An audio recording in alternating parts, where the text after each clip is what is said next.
Bueno, hoy seguimos con el estudio del libro de Hechos, ¿ah? Más tarde tendremos los anuncios y esto, pero vamos a seguir con el estudio del libro de Hechos. Ahora, tenemos que ver la segunda parte de la lección número 8, no la hemos terminado de ver, ¿recuerdan?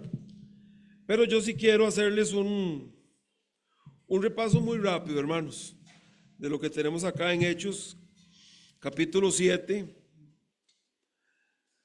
prácticamente desde el versículo 2 hasta Hechos 8:4. Ahora vamos a hacer un pequeño repaso, hermanos, porque usted sabe que no podemos verlo todo para poder ver la parte nueva, pero una de las cosas que vimos en esta lección en cuanto a los objetivos es que nos enseña qué es estar entregado al Señor Jesucristo. Estar entregado a Cristo es estar dispuesto a morir por el Señor. Ahora, hermanos, es muy probable que la gran mayoría de nosotros aquí, por no decir que todos, posiblemente nunca tengamos que llegar a ese punto. Pero sí nosotros tenemos que estar dispuestos, hermanos, a ser fieles, siempre fieles. Esa debería ser la oración de todo cristiano: Señor, ayúdame a ser fiel. Porque la gente a veces está deseando puestos en la iglesia. La gente a veces quiere algún tipo de protagonismo en la iglesia. Pero yo creo que ese no debería ser nuestro objetivo. Nuestro objetivo es ser fiel. Ese es. Y que Dios nos use en lo que Él quiera. Pero ser fieles, hermanos. Entregados al Señor de una forma fiel. También una de las cosas que nos enseña esta lección es a tener un espíritu perdonador contra aquellos que persiguen la iglesia. Como Esteban, ¿recuerda qué dijo Esteban? Cuando estaba muriendo ya en sus palabras finales, ¿recuerdan? Las mismas palabras del Señor Jesús, que el Señor no les perdonara aquello, ¿verdad? Y vamos a tener, hermanos, la oposición, que es una de las cosas que nos enseña el libro de Hechos. Es que cada vez que la iglesia quiera hacer la obra de Dios, que quiera hacer la voluntad de Dios, que quiera caminar en pos del Señor, vamos a tener mucha oposición. Y que va a veces a intensificarse conforme pasa el tiempo.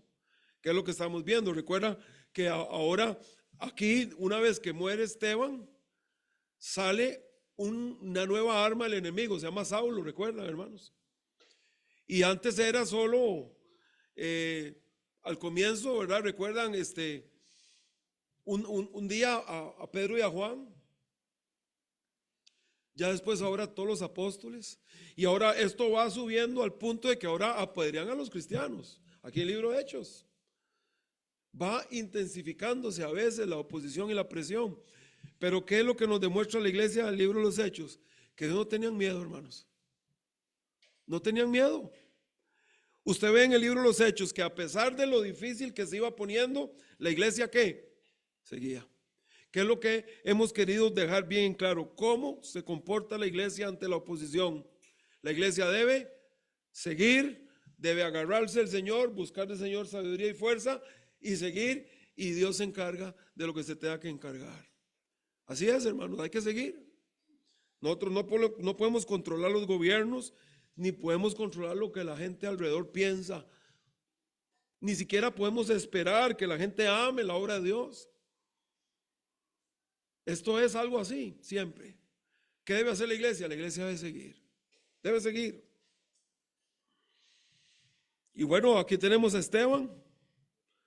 Y él da un discurso, un gran discurso, dijimos. Y él utiliza 4 cosas que son pilares para la nación de Israel para demostrarles. Les habla de Abraham y les dice: oiga, Abraham, recuerden que Abraham fue salvo no por obras, sino que las acciones de Abraham reflejaban que era salvo. Es una forma de decirles a ellos: las acciones de ustedes como nación no reflejan salvación.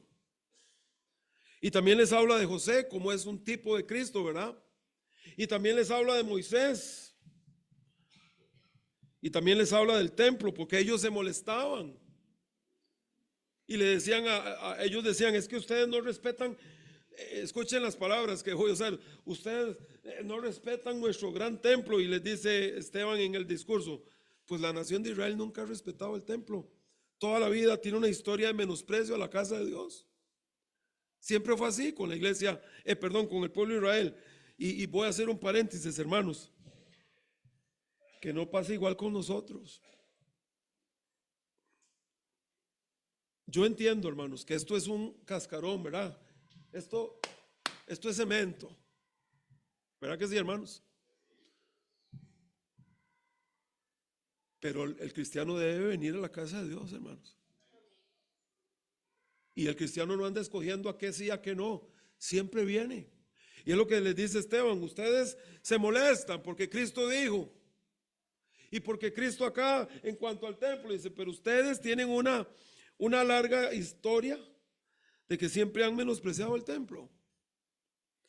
Así que Esteban estaba predicando y refutando y hablando con la escritura. ¿Y qué sucedió? Bueno, lo que produjo en la gente fue mucho odio. La verdad de Dios, hermanos, sería ideal que cada vez que se predique la verdad, la gente diga, ah, caray, sí es cierto, es verdad. Una de las acciones o de las reacciones que son provocadas cuando se predica la verdad es enojo. Yo recuerdo Spurgeon en ese libro, porque yo no soy tan viejo, ¿verdad? Pero recuerdo en el libro de Discurso a mis estudiantes, entre otros, que él le decía a los estudiantes, porque estudiaban con él, pero el fin de semana salían a predicar a diferentes lados, y cuando llegaban el lunes, les decía, voy a hacer una pregunta. ¿Aceptó alguien a Cristo? No. ¿Se enojó alguien? No. Entonces no predicaron. La verdad siempre va a provocar enojo. La palabra de Dios tiene ese efecto. La palabra de Dios desnuda, la palabra de Dios muestra, la palabra de Dios saca la luz, la palabra de Dios expone la vida suya y la mía. Y a veces, bueno, provoca ese sentimiento de ira. Es lo que pasó. ¿Qué hicieron con Esteban? Pues se pusieron furiosos, y recuerda que dice que les crujían los dientes, a pesar de que les estaba predicando la verdad. Pero vimos que Esteban tuvo una visión del Señor. ¿Recuerdan? Y dijimos que esa visión es muy importante. ¿En qué sentido? De ir a la palabra de Dios. Todos los días, hermanos, como iglesia debemos ir a la palabra de Dios. Mire, hay un salmo que a mí me gusta mucho, hermanos. Bueno, ustedes saben que los salmos son muy especiales, ¿verdad? Pero vea el Salmo 18, por ejemplo. Dice, versículo 1, escuche, te amo, vea cómo comienza. Te amo, oh Jehová. Qué interesante esa frase, ¿verdad? Te amo, oh Jehová. Y dice, fortaleza mía, Jehová roca mía y castillo mío, mi libertador. Dios mío, fortaleza mía, en él confiaré. Mi escudo y la fuerza de mi salvación. Escuche, mi alto refugio. ¿Qué debe hacer el creyente? El creyente debe ir a la palabra de Dios, hermanos, y darse cuenta, Dios es mi roca. Dios es mi fortaleza. Yo confío en Dios, Él es mi alto refugio. Dice el versículo número, invocaré el versículo 3 a Jehová. Y cuando usted va a la escritura, usted se da cuenta y tiene vamos a decir, una visión fresca cada día de quién es Dios. Esa es la fuerza que usted y yo necesitamos para seguir predicando una verdad que molesta al mundo. Es la fuerza que necesitamos cada día, hermanos, para poder seguir haciendo lo que estamos haciendo, a pesar de que esto que estamos haciendo hoy aquí no es popular. Esto no es popular. Pero usted sabe que nosotros no estamos para agradar a las masas, estamos para agradar a Dios. Pero lo que estamos haciendo no es popular. ¿De dónde agarra usted la fuerza para serle fiel a Dios en un mundo? Hermanos, este mundo está podrido. Iglesia, por favor, hermanos, dense cuenta. Este mundo está podrido, hermanos. Pero podrido. Necesitamos una visión la tuvo Esteban. ¿Y qué dijo Esteban? Veo al Señor. Era la forma, fue la fuerza que el Señor le dio a Esteban para soportar lo que venía, porque iba a ser apedreada segundos después. ¿Qué es lo que nos hace aguantar? ¿Qué es lo que nos hace seguir? ¿Qué es lo que nos hace no perder la carrera? ¿Qué es lo que nos hace continuar? Una visión fresca en nuestra mente y corazón de quién es nuestro Padre Celestial y hacia dónde vamos y qué es lo que estamos haciendo aquí. Ahora, Esteban es apedreado. Señor, no les tomes en cuenta su pecado, les dijo en su oración. Y otra vez, ¿cómo es que una persona puede accionar así ante tanto odio y ante tanto rechazo? Solo el Espíritu Santo de Dios puede producir eso en una persona. Amén, hermanos. Es así. Y una cosa es más, el fruto del Espíritu es, a ver, más el fruto del Espíritu es, ahí está, amor. Ahí comienza. Muy bien. Ahora, en Hechos capítulo 8, versículo 1 al 4, aparece Pablo, que ya también hablamos. Una nueva arma más del enemigo. Note, hermanos, el enemigo no se sacia. El enemigo quiere buscar cómo.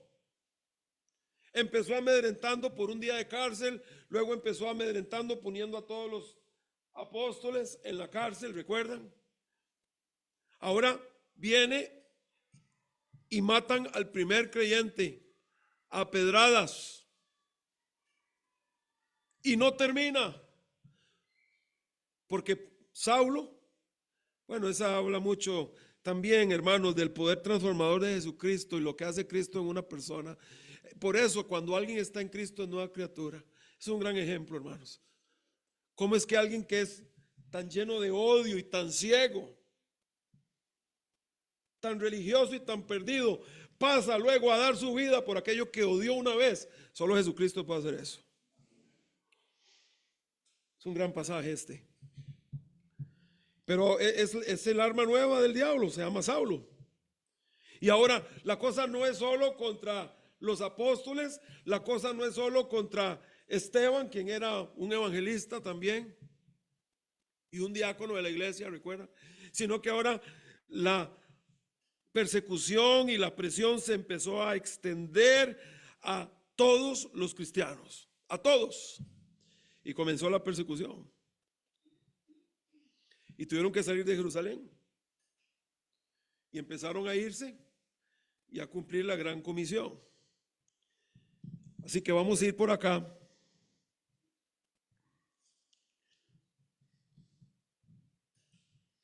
Y dice el versículo número 1 de Hechos 8. Y Saulo consentía en su muerte. En aquel día hubo gran persecución contra la iglesia que estaba en Jerusalén, y todos fueron esparcidos por las tierras de Judea y de Samaria. Sigue la presión, pero ahora es más presión que antes. Esa es la razón, hermanos, por qué necesitamos nuevamente una visión del Señor cada vez en nuestras vidas. Si usted no toca la Biblia nunca, hermanos, si usted nunca va a la palabra de Dios para que el Señor le dé un pasaje, si nunca se va a la Escritura a fortalecerse, a recordar quién es Dios, va a ser muy, muy probable que no va a aguantar mucho tiempo la presión en su trabajo, donde sea que venga, porque va a venir presión y vamos a abandonar la cosa. Vamos una visión del Señor cada día en nuestra vida. Y aquí tenemos entonces cómo comienza el diablo entonces a usar una nueva arma, se llama Saulo. Y bueno, despiadado. Entraba hasta las casas, se llevaba a las mujeres, a los hombres arrastrados. Pero la iglesia de los Hechos, ¿saben qué, hermanos? No se detuvo. No se detuvo la iglesia. Y aquí terminamos la semana pasada, dice, y hombres piadosos, versículo 2 de Hechos 8, llevaron a enterrar a Esteban e hicieron gran llanto sobre él. Y vimos algo importante, mientras el enemigo presiona, mientras el enemigo quiere asustar, mientras el enemigo quiere amedrentar, mientras el enemigo quiere impresionar a la iglesia para que la iglesia deje de hacer la obra de Dios, por otro lado, vemos a Dios reproduciendo su obra. Ahora aparece no solamente un Esteban, aparecen varios hombres que, entendiendo lo que significaba identificarse con la iglesia y con Esteban, aún así no tienen temor y van y lo entierran y hacen lamento por él, dando evidencia de que ellos se identifican con la iglesia. Y vimos que esto es muy importante, ¿verdad? Las nuevas generaciones, hermanos, van a ser tan fuertes como somos nosotros hoy. Y no podemos reproducir generaciones valientes y los que estamos primero no lo somos. No podemos, es un accidente. Hermanos, yo quiero decírselos, es un accidente cuando se levanta una generación valiente que quiere amar a Dios. Es un accidente cuando esa generación lo que ha tenido es malos ejemplos. No fue planeado, se lo aseguro. Fue un accidente. Tenemos que comportarnos de tal forma de que la gente que viene atrás de nosotros diga, vea, así es como se comporta un cristiano cuando le pasa esto. Y así es como se comporta un cristiano cuando le pasa esto. Y así es como se comporta un cristiano cuando le pasa esto. Y el cristiano sigue y no renuncia y no abandona y sigue amando a Dios y sigue adelante.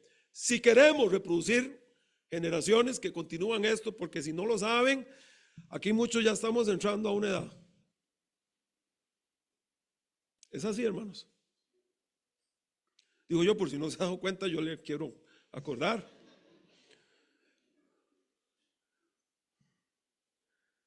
Pero en nuestro corazón debe existir un anhelo profundo de que si en 30, 40 o 50 años el Señor no ha venido, que esta iglesia no solo siga, sino que sea mejor de lo que es hoy. Pero eso no va a suceder si ustedes y yo estamos siendo gente fría o tibia. Pero qué interesante, dice, y hombres piadosos llevaron a enterrar a Esteban e hicieron grande llanto sobre él.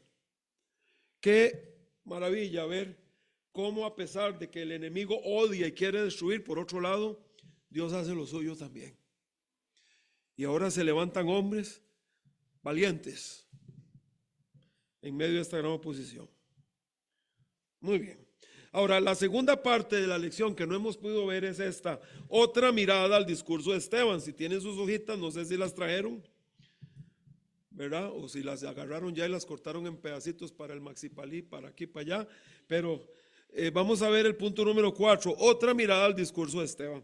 Y nos vamos a concentrar en los versículos 23 al 28 de Hechos capítulo 7. Y creo que es una lección muy importante, hermanos, en cuanto a lo que significa sujetarse a la voluntad de Dios en nuestra vida. Les invito a ponerse de pie, mis hermanos.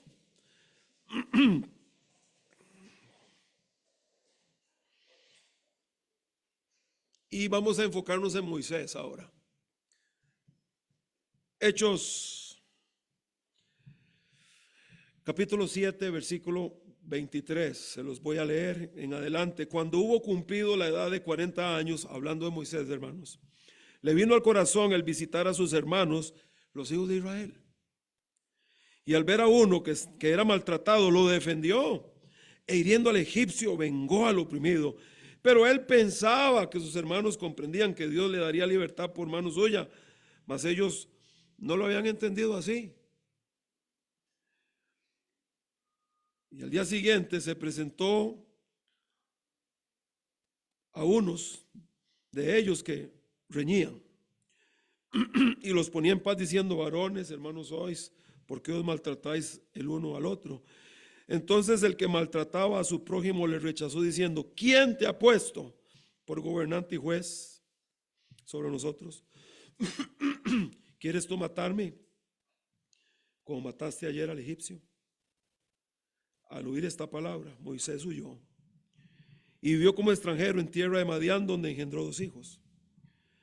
Pasados 40 años, Un ángel se le apareció en el desierto del monte Sinaí, en la llama de fuego, en una zarza. Señor, gracias por tu palabra y pedimos tu bendición para este tiempo de estudio bíblico en esta tarde. En el nombre de Jesús oramos. Amén. Gracias.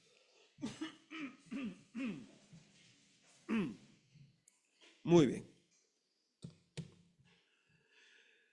Vamos a tener una mirada un poquito diferente al discurso de Esteban. Y podríamos decir que es una mirada, diríamos, un poco práctica acerca de la vida cristiana. Y esta parte que yo quisiera hablar con ustedes hoy tiene que ver con la importancia. Es muy importante que ustedes y yo seamos sumisos al plan de Dios. Y el plan de Dios tiene un tiempo y tiene una forma. Y no podemos adelantarnos ni podemos cambiar eso si queremos que salga bien, porque aquí tenemos a Moisés pensando que era el tiempo y la forma y le fue como un quebrado, hermanos. Aquí dicen, él pensaba, ¿qué dice? Que ya había llegado el tiempo y no había llegado. Y él pensaba que ellos iban a entender y no. Y cuando quiso, le dijeron, ¿quién es usted? ¿Por qué? Porque, hermanos, el tiempo de Dios involucra la bendición de Dios. Y la forma de Dios involucra el poder de Dios en la vida. Muy importante. Me traen agüita. ¿Quién me trae agua? Nadie me puede traer agua, hermanos. Y también una empanada puede ser también, porque, digamos, para... Gracias, Andrew. Es una agua cristiana. Dice agua cielo. Qué bueno. Gracias, Andrew. Es que les pido disculpas, hermanos.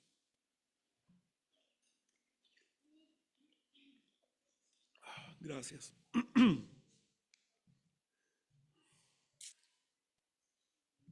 Voy a cerrarla bien. Ahí. Gracias, sí. Muy amable. Muy bien. Debemos de estar siempre sumisos, hermanos, al plan de Dios para nuestras vidas. Y repito, involucra el tiempo, involucra la forma. Y vamos a sufrir mucho, hermanos, cuando no estamos de acuerdo al plan de Dios.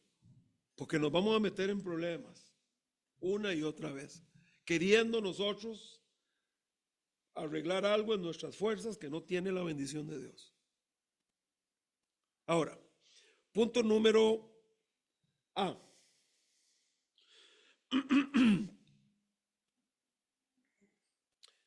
El primer intento de Moisés para librar a Israel.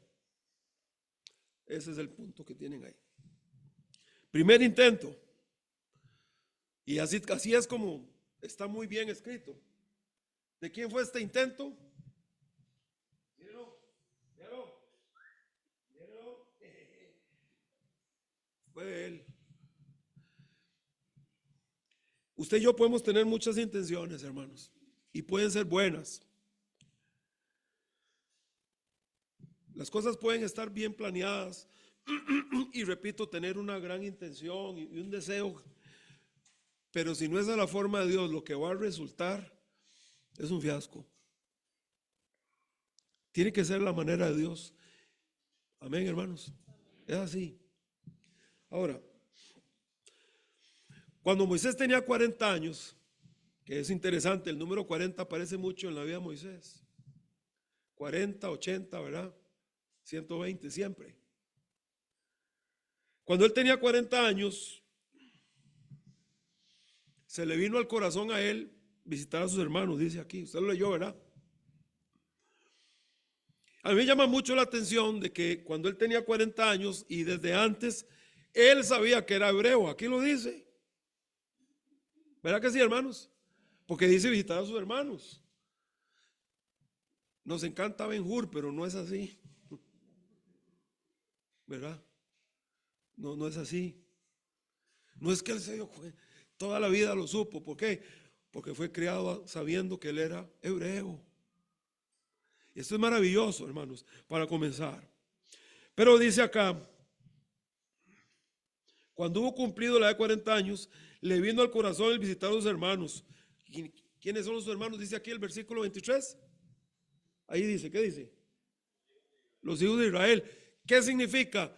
Que Moisés sabía dos cosas. Primero voy a decirles esta. Sabía que él era hebreo. Por eso sus hermanos.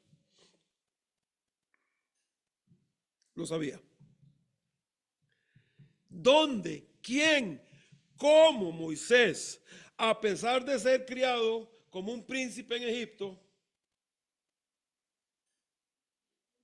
cómo es que a la vez sabía? Hermanos, aquí es donde entra esta guerra que todos los padres que estamos, bueno, ya casi que no, ¿verdad?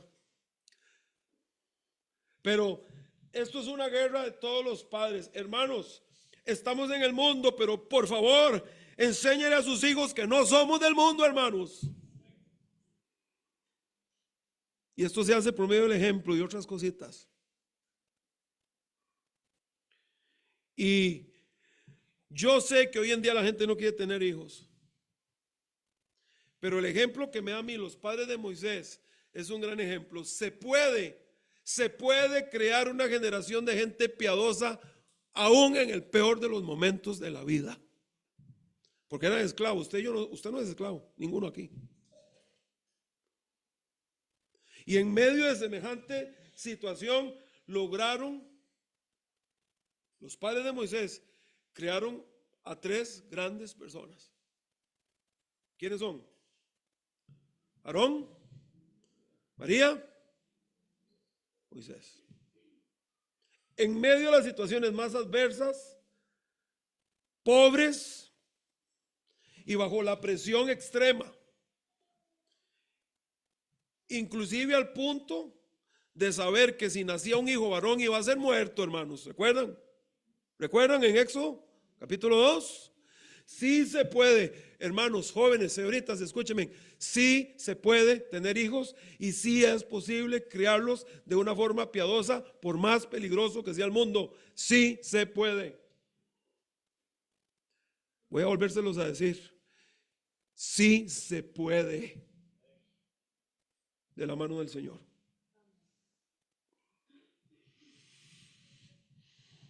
¿Qué importancia es la instrucción en la primera infancia? Muy importante es la primera infancia, hermanos. Esto es, más o menos poniéndolo así, es Dios versus el mundo. Y vamos a ver si me entienden esta frase. Gana Dios si los padres hacemos nuestro trabajo.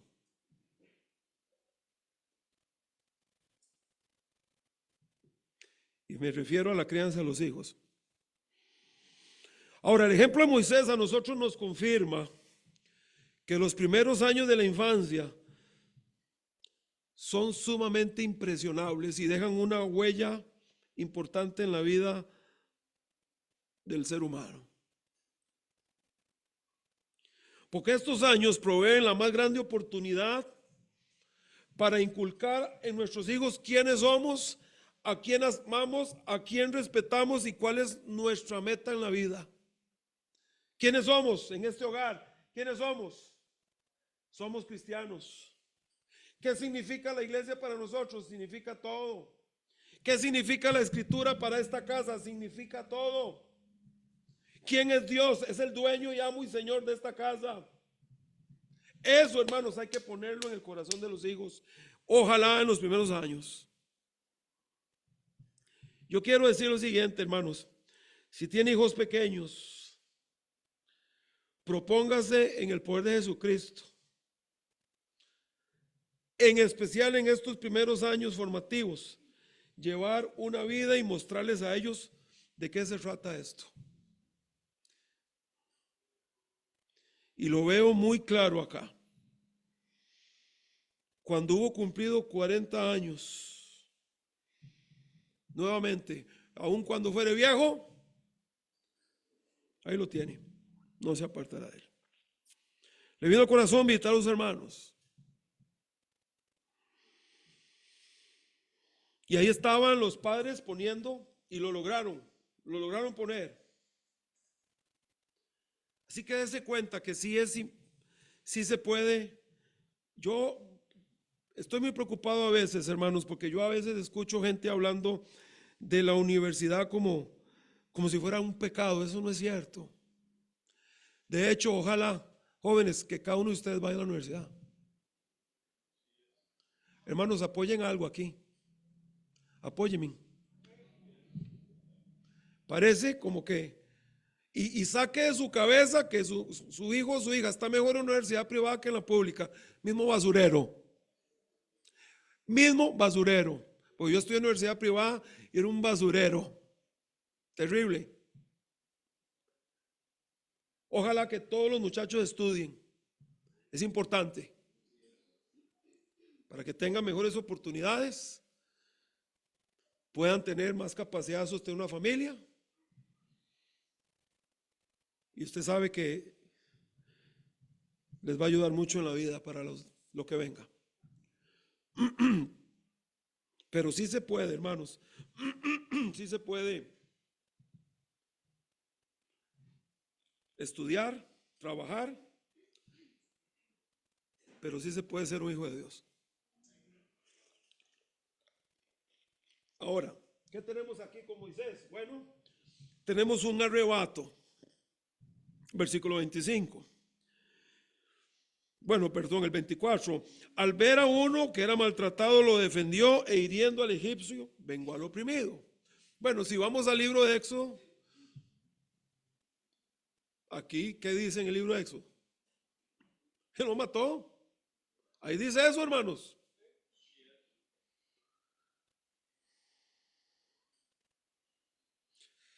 Ese es el claro ejemplo de cuando uno quiere hacer algo con la buena intención, pero sin la guía de Dios y sin el tiempo de Dios. Siempre fracasa. No sale la cosa como usted espera. Porque el resultado es este. Pero esto es lo que dice el versículo 25. Pero él pensaba, hablando Moisés pensaba que sus hermanos comprendían esto. Ahora, ya les dije que Moisés sabía dos cosas. Número uno, Moisés sabía que él era hebreo. Y a mí me encanta la frase esa que dice sus hermanos, los hijos de Israel. Él entendía que él era hebreo. A pesar de toda la influencia que había estado recibiendo, porque es lo mismo, hermanos, uno tiene que ir a la escuela, hermanos, hay que ir al colegio, hermanos, hay que trabajar. ¿Sí sabían eso? Que hay que trabajar, hay que vivir, hay que hacerlo. Estamos en el mundo, pero no somos del mundo. Pero me encanta cómo toda la cuestión que recibió en el palacio de Faraón, con toda la influencia, toda la exposición, no pudieron borrar de su corazón que él era un hebreo. Ojalá que esto suceda con nuestros hijos también, pero no sucede solo. Hay que trabajar para eso. La segunda cosa que Moisés sabía, no sé cuándo, ahora sí, les quiero ser sincero. No sé cómo ni cuándo, pero Moisés sabía que Dios lo iba a usar. Aquí dice, vea. Pero él pensaba que sus hermanos comprendían que Dios les daría libertad por mano suya. ¿Lo está leyendo? ¿Qué dice? Él en su corazón sabía, en algún momento Dios le dijo a él, voy a usarlo a usted para algo importante.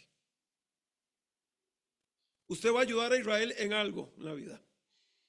Y él dice acá, la palabra de Dios, él pensaba que sus hermanos comprendían que Dios les daría libertad por mano suya. Mas ellos no lo habían entendido así. ¿Cómo? No lo sé. ¿Cuándo? No lo sé. Pero él sabía estas dos cosas. Sin embargo, aquí es donde viene esta gran lección para nosotros. ¿Cuál es? Moisés fracasó por dos cosas. Número uno, fracasó porque no era el tiempo de Dios. No era el tiempo de Dios para esto. Ahora, hermanos, ¿se equivoca Dios? A ver, iglesia, a ver, ¿se equivoca Dios? ¿Se equivoca Dios a veces? No era el tiempo de Dios. ¿Era Moisés el que iba a libertar a Israel? Sí, pero no era el tiempo de Dios. Y él se adelantó. Así que esto fracasó por dos cosas. Número uno, porque no era el tiempo de Dios. Al no ser el tiempo de Dios, no vemos a Dios obrando aquí. Los resultados fueron adversos. No trajo la bendición porque no fue en el tiempo de Dios. Y tampoco, también fracasó Moisés en segundo lugar porque vemos a Moisés realizando esto en sus propias fuerzas. No hay aquí en ningún momento evidencia de Moisés orando y diciéndole al Señor, dirígeme. Él tomó la batuta y él que dijo es, esto se hace matando. Venga, ¡pum! Las propias fuerzas. Yo me adelanto y lo hago a mi manera. Repito, yo me adelanto y lo hago a mi manera. El resultado, fracaso. Sí es cierto, libertó a un israelita ese día, pero no libertó a Israel. La magnitud del resultado siempre va a depender de si es en el tiempo de Dios y a la manera de Dios. ¿Cuál es la evidencia de que esto no era así? Al día siguiente, versículo 26, se presentó a uno de ellos que reñían y los ponían en paz diciendo, varones, hermanos sois, no peleen. Y el que maltrataba a su prójimo, ¿qué le dijo? ¿Quién lo puso a usted por gobernante y juez? ¿Quién le dijo a usted que usted viene aquí a darme órdenes a nosotros? ¿Quiere usted matarnos? Dice, o matarme. Escuche, como mataste ayer al egipcio, sea bárbaro, hermanos.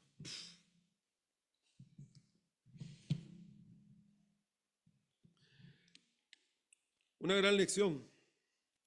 Uno a veces cree que lo que uno hace no va a salir a la luz, hermanos, pero va a salir a la luz tarde o temprano.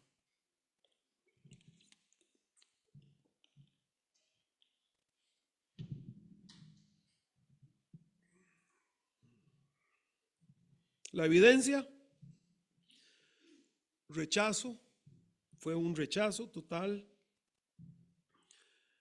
del pueblo de Israel hacia él. ¿Por qué? Porque no era el tiempo, ni fue la forma de Dios. Otra vez, buenas intenciones, buenos planes, si no tienen la bendición de Dios, no prosperan, hermanos. Para tener éxito en la vida, hermanos, y en cualquier cosa que hagamos para el Señor, necesitamos hacerlo en el tiempo de Dios y a la forma de Dios. ¿Cuál fue el resultado? Ya lo vimos. La nación le rechazó. Y el segundo resultado, aquí lo tiene. Versículo 27. Entonces, al oír, versículo 29, al oír esta palabra, Moisés huyó y vio como extranjero en tierra de Madián, donde engendró 2 hijos. El resultado, punto B, Moisés, un fugitivo en Sinaí. Es el punto B.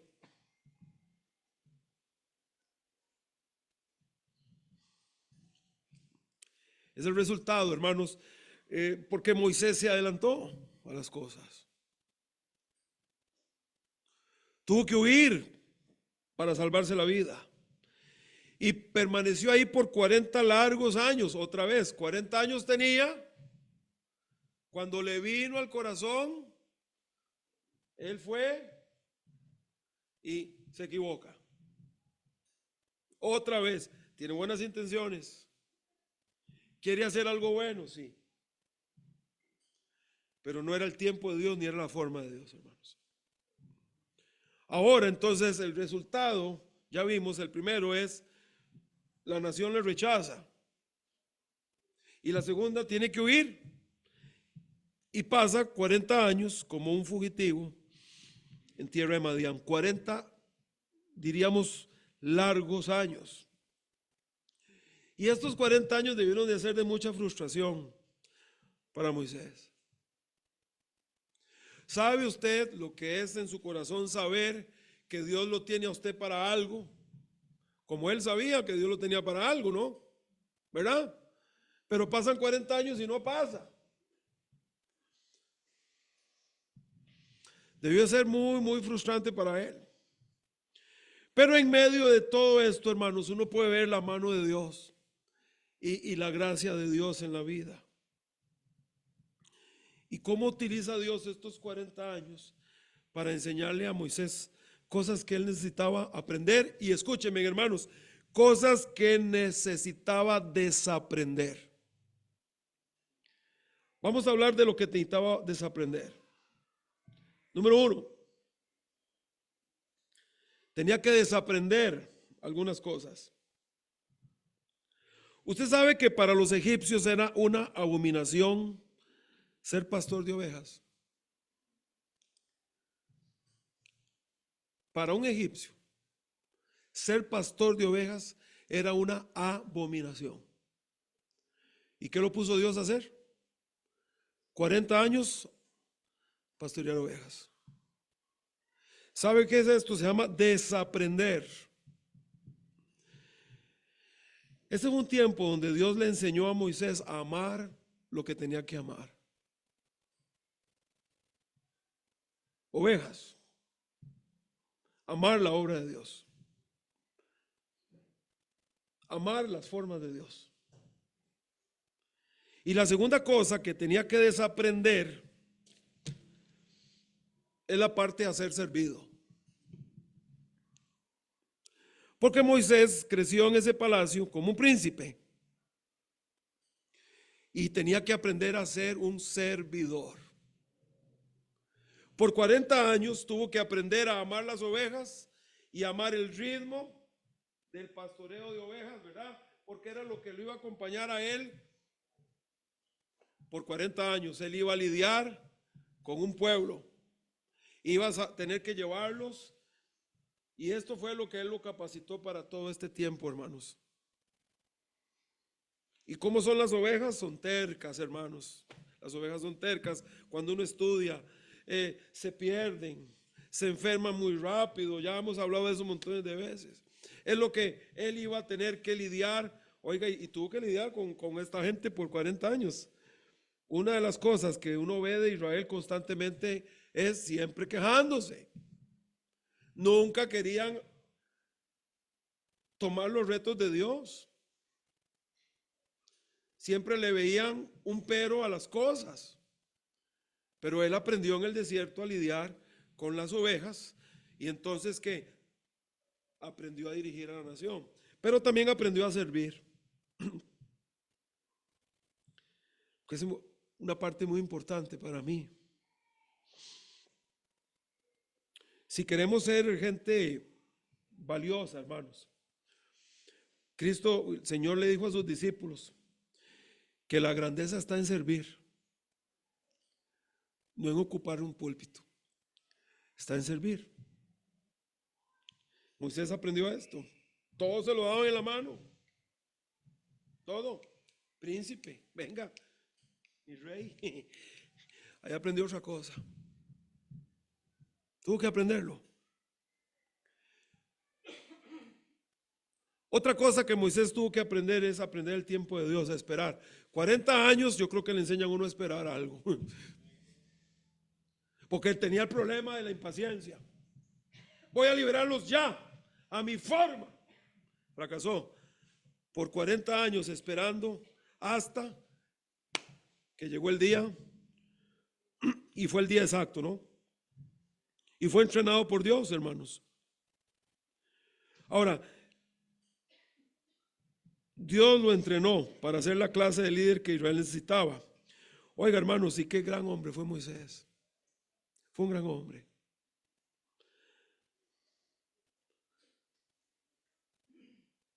Dios lo utilizó para darnos los primeros 5 libros de la Biblia y el primer salmo. ¿Sí saben, verdad? ¿Cuál es el primer salmo de la Biblia? Lo escribió Moisés. Pero no es el Salmo 1. Y aprendió a conducir a los hijos de Israel a través del desierto. Así que el entrenamiento de Moisés en el desierto fue muy necesario. Yo quisiera hacerle a usted reflexionar esta tarde, mis hermanos, en esto. Quiero que me ponga mucha atención. ¿Me está poniendo atención, hermanos? ¿Está frustrado? Hoy usted, hermano, hermana, ¿está frustrado con alguna situación actual de su vida? ¿No será que Dios quiere enseñarle algo? No sé. A veces el trabajo, una situación con un trabajo, situación de la vida, y estamos frustrados. ¿No será que el Señor nos quiere enseñar algo?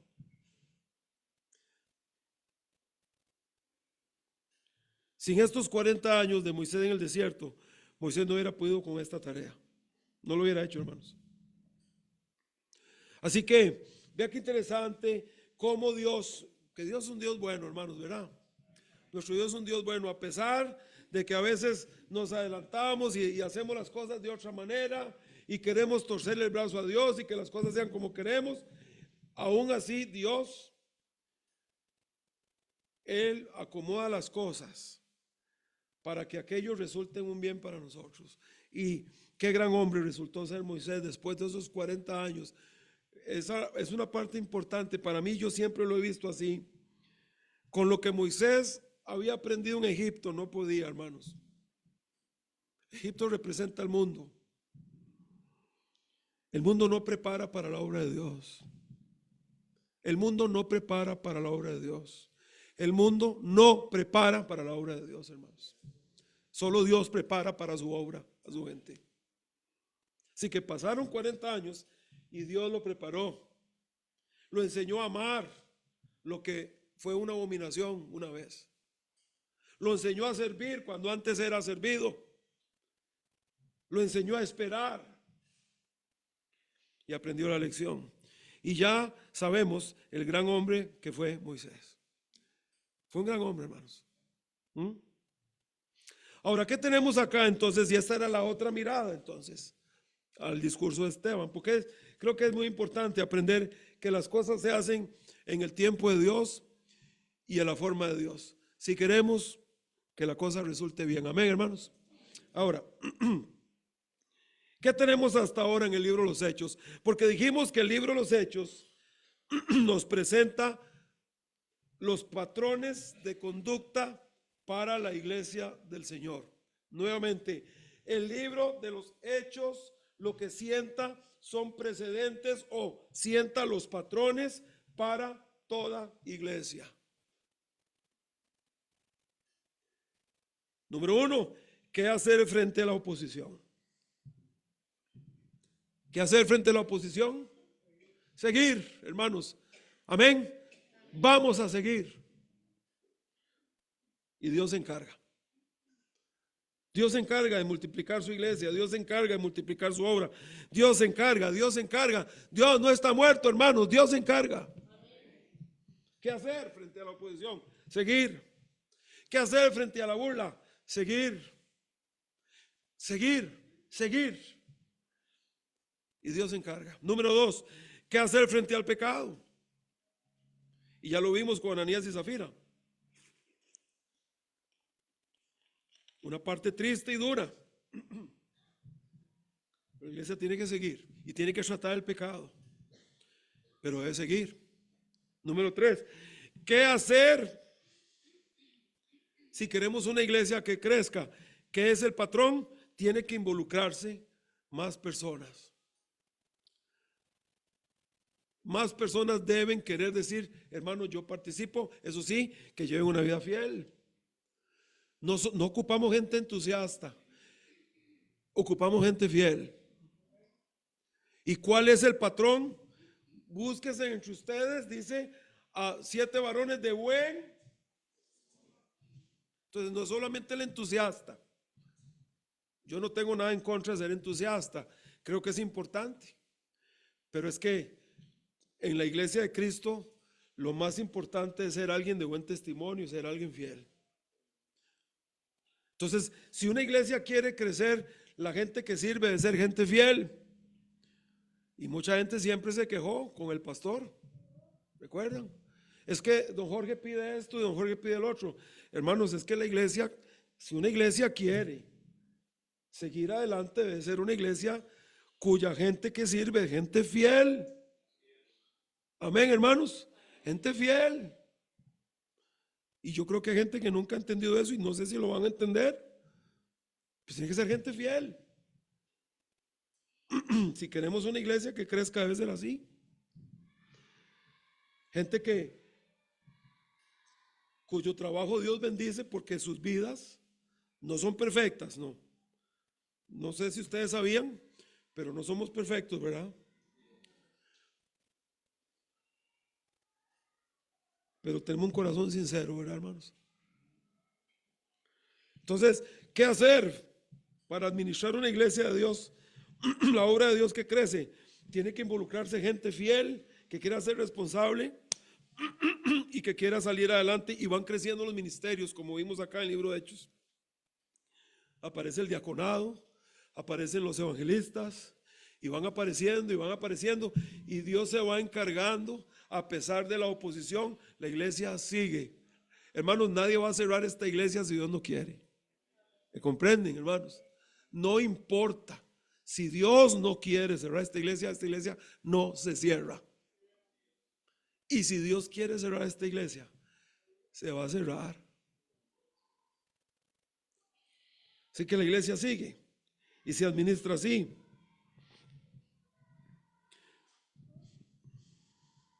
Así que tenemos grandes precedentes acá, hermanos, en el libro de los Hechos como iglesia. Que Dios nos ayude a imitar a esta iglesia del libro de los Hechos, ¿eh? Ahora, la semana que viene seguimos. Ya con esto damos por terminado la lección número 8. La próxima semana, si Dios así lo quiere, empezamos con la lección número 9, mis hermanos. Vamos a orar. Señor, gracias que nos has permitido estar acá en tu casa. Te damos gracias, Señor, por todas las familias y personas que están acá. Bendice a cada familia, Señor, representada aquí.